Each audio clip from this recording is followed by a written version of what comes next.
En 2017, mi colega, coautor, amigo de toda la vida, Alejandro Rosas, historiador muy connotado, y yo, empezamos bueno, sinceramente lo he platicado en otras ocasiones, empezamos a platicar en una reunión informal en mi casa con nuestro también amigo y editor de Planetax, nuestra editorial, con Gabriel Sandoval.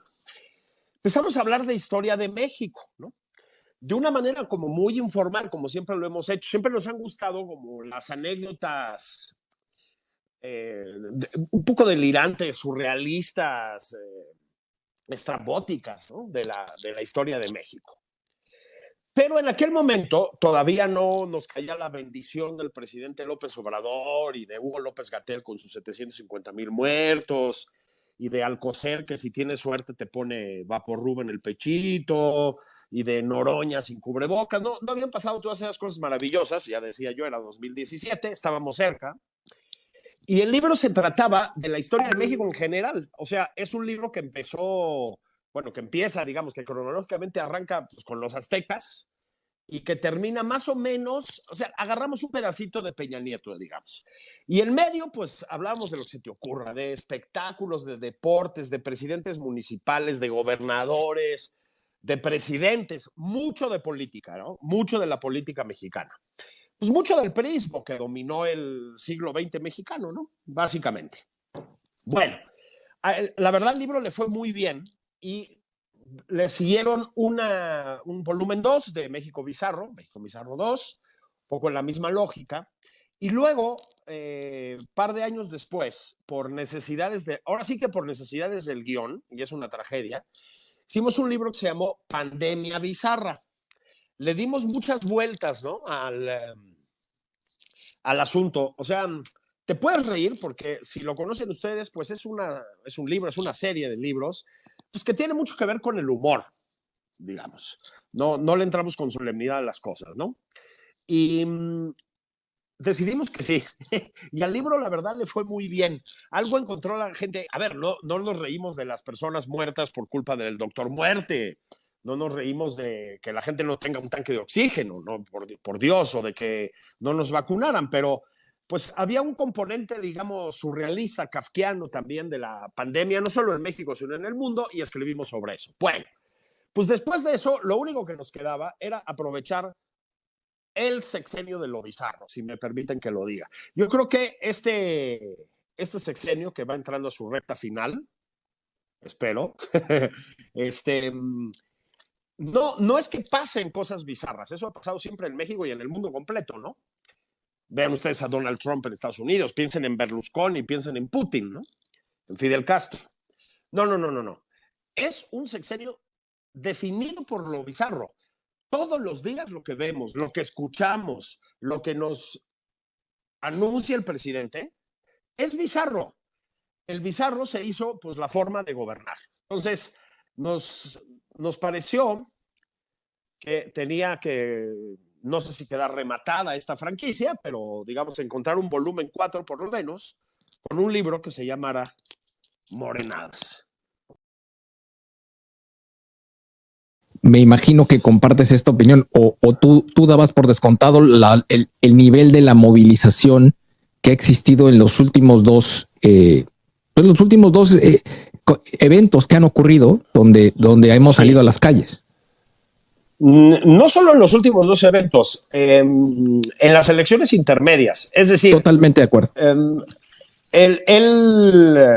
Digamos, a ver, se llevaron un montón de gobernaturas, algunas ya sabemos también con qué métodos, pero no importa, o sea, es un hecho que obtuvieron muchas gobernaturas, etcétera. Bueno, pues perdieron la Ciudad de México de entrada y pues han sufrido varios frenazos en la Cámara de Diputados precisamente porque perdieron ahí también. Es decir, no es solo la manifestación, es también en las urnas, ¿no?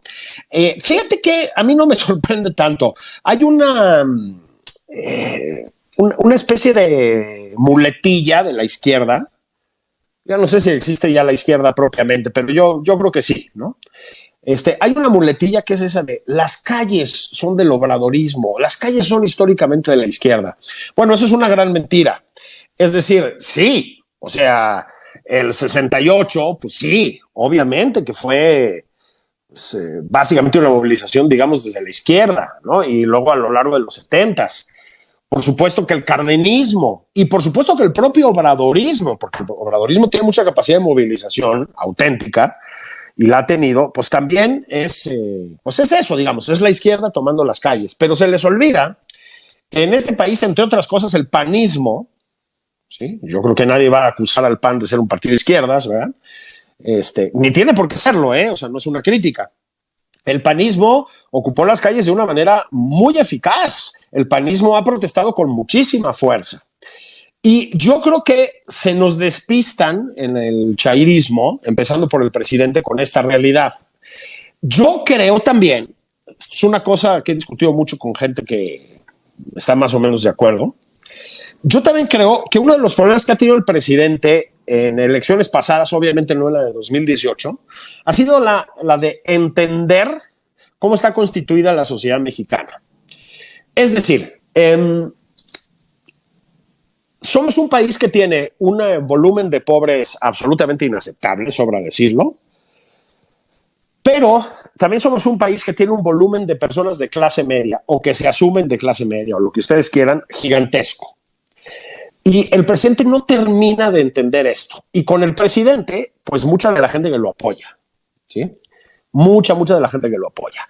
Hay una clase media en México muy extendida, son muchos millones, o somos muchos millones de personas las que estamos en la clase media, o insisto, nos asumimos como de la clase media, eso que ellos llaman aspiracionistas, y la clase media es muy combativa. Entonces, se les olvidó en 2006, voy a decir una cosa que es una obviedad, pero la voy a repetir. No hubo fraude en 2006, eso es una mentira, es la mentira fundacional de Morena. No hubo fraude en 2006, como no hubo fraude en 2012, y las dos veces perdieron. Y perdieron por subestimar la capacidad de movilización de las clases medias. Creo que el presidente no ha terminado de aprender esa lección. Tal vez un poco, ¿no? Porque ya habla mucho de los aspiracionistas y todas estas cosas, pero creo que no lo terminan de aprender. No deberían estarse sorprendiendo a estas alturas. La elección de 2018 fue definida en gran medida por lo que desde mi punto de vista fue un voto equivocadísimo de mucha gente de las clases medias, ¿sí? Bueno, pues mucha gente de esas clases medias ya se les fue. Yo creo que las movilizaciones van a seguir muy fuertemente de aquí a que termine este sexenio, ¿sí? Hasta las elecciones y etcétera.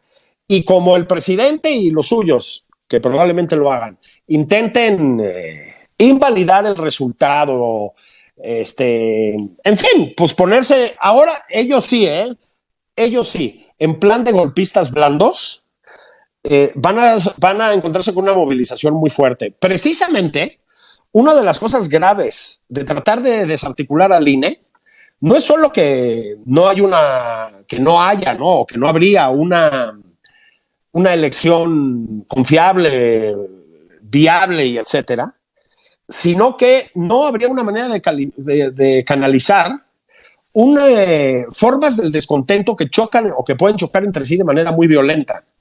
Esa apuesta del presidente es terrible, y me parece que se nos olvida. No es nada más quién cuenta nuestros votos y cómo, es algo más.